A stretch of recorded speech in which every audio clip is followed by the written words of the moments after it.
Think about what makes a great city. You would probably picture a river, a harbour, a coastline, a natural gateway where early settlers found everything they needed: water, trade routes, defence, and fertile land. That is the story behind almost every major city in the United Kingdom. London grew on the Thames, a tidal river that opened directly to the sea. Liverpool was built on the Mersey, a gateway to the Atlantic Ocean. Glasgow rose beside the Clyde. Bristol sat on the tidal Avon with direct access to the Severn estuary. Even Manchester, landlocked as it feels, sits within range of the Irish Sea, fed by the waterways draining off the Pennines. Now remove all of that. No navigable river, no harbour, no coast, no natural route to the sea. Plant a city in the dead centre of England on a raised plateau bisected by a stream barely wide enough to step across. By every logic that has governed where cities are born and how they survive, what you have just described should not exist. It should be a quiet market town, a crossroads village, a footnote in someone else's story. Instead, what you have just described is the United Kingdom's second largest city, a place once described as the first manufacturing town in the world, a city that engineered its own survival, borrowed water from another country, and refused every limitation the landscape placed on it. This is Birmingham, and almost everything about it runs directly against the rules by which every other major city in the UK was made. In the next few minutes, you are going to follow the invisible forces that shaped one of Britain's most misunderstood places. You will see why a city with no navigable river quietly outbuilt Venice. You will trace an aqueduct that stretches 73 miles across mountain and moorland to keep this city alive. And you will discover how a settlement once valued at a single pound in the Domesday Book became the workshop of the entire world. Birmingham is not what you think it is, and the contradiction at its heart has shaped everything. In the 18th century, Birmingham had a problem that would have killed most cities. Its workshops were multiplying faster than the roads could bear. Coal needed to move in, finished metal goods needed to move out. The city was producing brass fittings and iron components, glass and guns and hardware, and all of it was being hauled by horse and cart over rutted tracks that turned to mud in winter and choked with dust in summer. The local rivers, the Rhea, the Tame, the Cole, were too shallow, too narrow, and too unreliable to carry a boat of any consequence. By the rules of geography, Birmingham had no solution, so it invented one.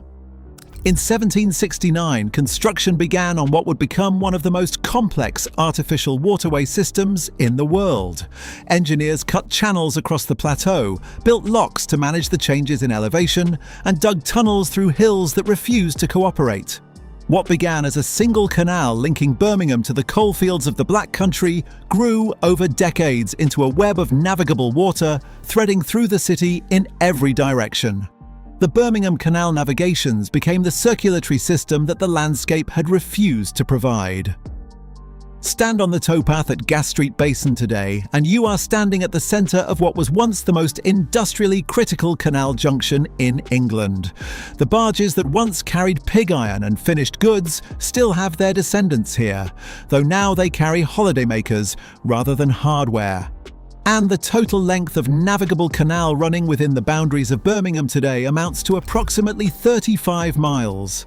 Venice, the floating city, the global symbol of canal culture, has roughly 26. The city that geography gave no waterway built more canals than Venice. But here is the irony buried inside that achievement. While Birmingham was engineering one of the greatest canal networks in history, the land beneath its streets was running dangerously short of the one thing those canals were filled with: water itself. By the end of the 19th century, Birmingham's population had surged past 500,000 people. The wells and streams that had served a medieval market town of a few thousand souls were catastrophically unequal to the task. A lack of clean water had made waterborne disease a recurring threat. The city's own geology, the sandstone and coal measures beneath the plateau, could not store or yield sufficient clean water for what Birmingham had become.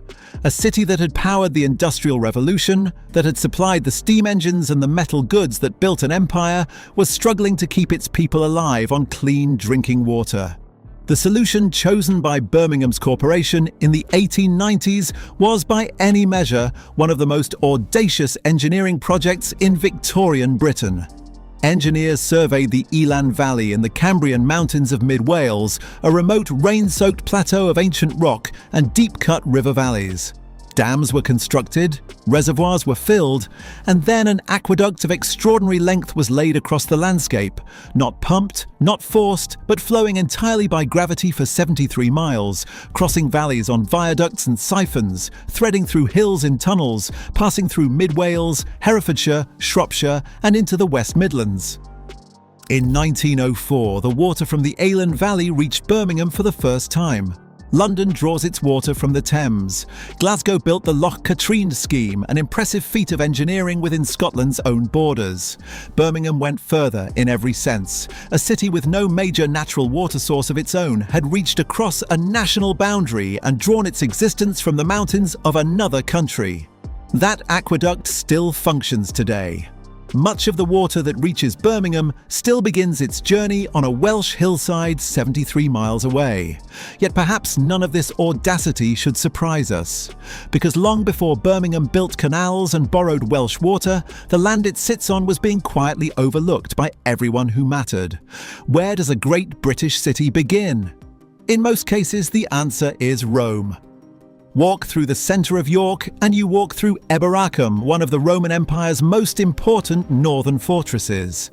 Bath was Aquae Sulis, a city of temples and thermal pools built 2,000 years ago. London, Chester, Lincoln, Colchester. The bones of Roman Britain still sit beneath these cities, shaping the roads above them, preserving the logic of a civilization that understood exactly where to plant a settlement for maximum strategic and commercial advantage. Rome had excellent reasons for choosing its cities. They sat on navigable rivers, they commanded trade routes, they offered defensible high ground above accessible lowland. Birmingham never became one of those major Roman urban centres. There was a Roman fort at Metchley near what is now the Queen Elizabeth Hospital in Edgbaston, occupied in phases during the 1st and 2nd centuries and then abandoned. But that is the full extent of Birmingham's Roman story. No major civilian town, no enduring Roman city. The plateau was never developed into the kind of strategic and commercial centre that Roman Britain usually invested in. The picture had not improved much 1,000 years later, when Norman administrators recorded the wealth of England in the Domesday Book of 1086. Birmingham was listed as a small agricultural manor, assessed at a value of £1. Not one of the great trading towns, not a fortified centre. £1 in a ledger that assigned London a value beyond easy comparison. By every measure the medieval world applied to the question of where greatness grows, Birmingham was nowhere. And then between 1700 and 1900, its population multiplied from roughly 15,000 to over 500,000. Few European cities of consequence grew from such modest beginnings with comparable speed. Which brings us to the question that sits at the heart of all of this.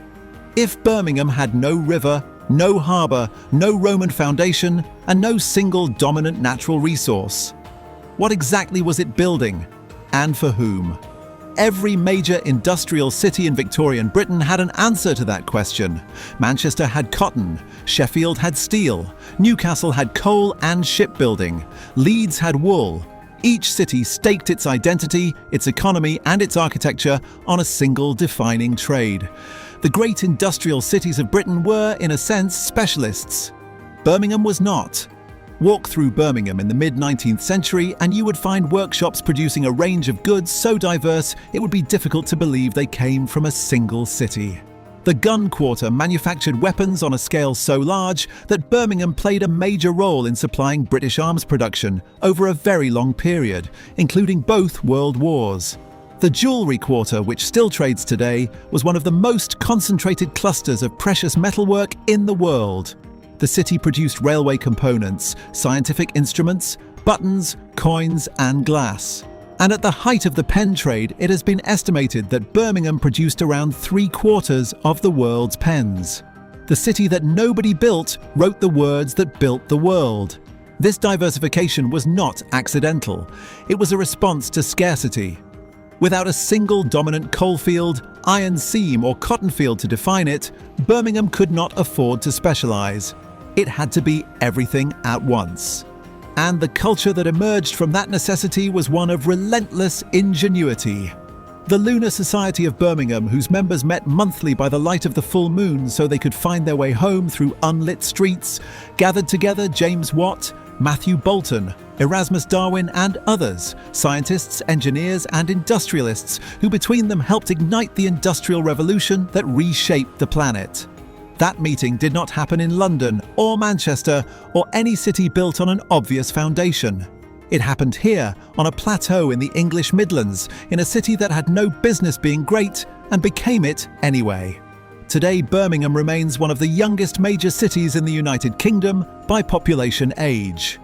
Nearly 40% of its residents are under 25. It hosts one of the most ethnically diverse communities of any city in the United Kingdom.